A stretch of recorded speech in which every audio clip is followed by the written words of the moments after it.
Magandang araw. Natapos na nga pala ako maligo sa mga oras yan. Hindi na nga lang pala ako kumain ng kanin mga katwini. Dahil nga kumuha na lang ako ng testa bread. At ito na lang yung inalmusal ko ngayong umaga. Imbis nga ulam ko itong itlog ngayong umaga ay pinalaman ko na lang ito sa testa bread mga katwini. Maya-maya nga lang yan tapos na nga pala kami mag-asikaso dito. Ngayon ko lang talaga ito isasabi sa inyo mga katwini kung bakit bago yung bag ko. Ang totoo po talaga niyan ay nag-order kami ng mga bag sa TikTok para ipa-order din. At ito nga pong bag ay nagustuhan ko mga katwini. Kaya ito ay hiningi ko na lang kay mama. Fast forward mga katwini ay sa mga oras na yan ay bumili na muna pala kami ng mga kaklasiko. By the way po ay third period na nga pala namin dyan. Hindi na muna pala kami pumasok sa room. Paano ba naman ay nakakagutom. Kaya ayan ay bago kami pumasok sa aming next subject ay sinabihan ko muna sila na bibili kami ng snack. At dahil nga po ay madami yung mga students sa kantin ay lumabas na lang kami ng gate upang bumili dito sa isang tindahan. Yung isa ko nga pala dyan kaklase ay medyo nahihiya sa kamera. Kaya ito na nga lang yung isa kong kaklase yung sinabay ko mga katwini. At ayan nga po ay bumili na nga pala kami dyan. Natawa talaga ako dyan sa kanya mga katwini. Paano ba naman po ay may biglang taong tumingin sa amin sa mga oras yan. Nang natapos na nga pala kami bumili dito ay papunta na nga pala kami sa room sa mga oras na yan mga katwini. Sobrang init nga talaga ngayong araw. Kaya ayan nga po ay uminto na muna pala kami dito upang umupo. Bago ko nga pala makalimutan mga katwini ay wala po pala kaming pasok bukas. Kaya naman sa pag-announce ng aming teacher ay grabe po talaga yung mga ngiti ng mga kaklase ko. Halos mapapatalon talaga sila sa saya mga katwini.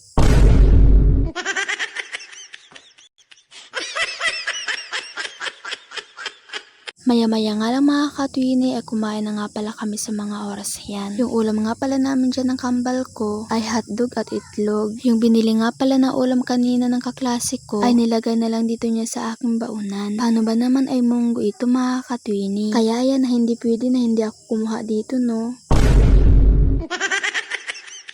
Hindi biro lang, nagpaalam naman ako.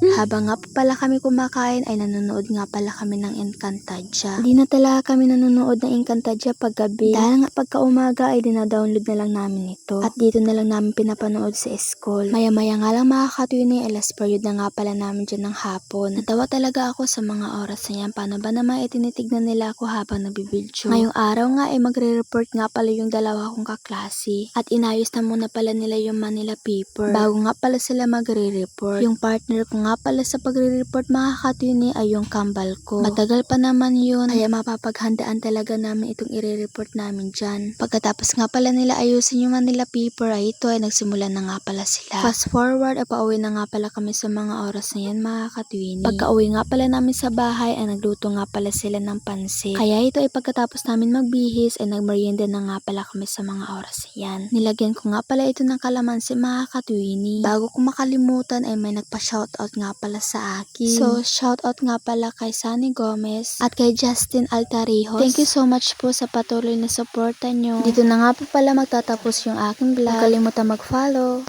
like, and comment. Thank you for watching. Bye-bye!